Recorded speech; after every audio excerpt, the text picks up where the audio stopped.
दोस्तों कहते हैं कि माँ बाप मनुष्य का पहली शिक्षक होती है, लेकिन हम सब दिखावे की दुनिया में यह सब भूल जाते हैं और दिखावे दुनिया में जीने लगते हैं। इसी पर एक माँ की छोटी सी दुख भरी कहानी है और आप इसे जरूर सुनिए और कमेंट में बताइए कि यह सही है या गलत। रामू एक गरीब परिवार का लड़का था। उसके पिता का बचपन में ही देहांत हो गया और उसकी माँ कमला ने अकेले ही उसे पाला।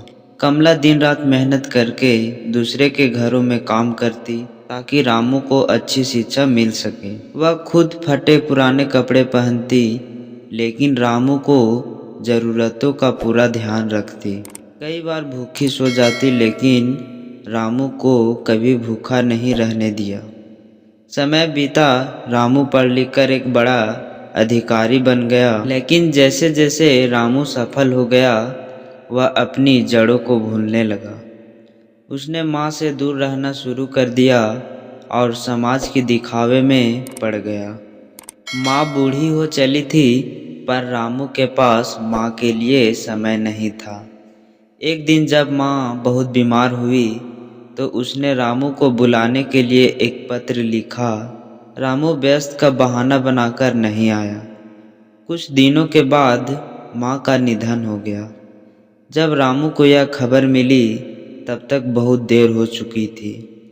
वह माँ की चिता के पास फूट फूट कर रोने लगता है, लेकिन फायदा नहीं हुआ। अब पछताने का कोई फायदा नहीं था।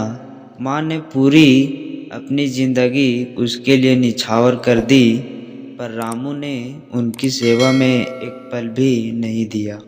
इसलिए आपसे निवेदन है कि आप अपने माँ बाप का ख्याल जरूर रखें, क्योंकि कब किसकी मौत आ जाए इसे हम सबको कोई नहीं जानते। इससे हमें बड़ी सीख मिलती है कि माता पिता का योगदान हमारे जीवन में बहुत जरूरी है। माता पिता का सम्मान और देखभाल सबसे बड़ा कर्तव्य है।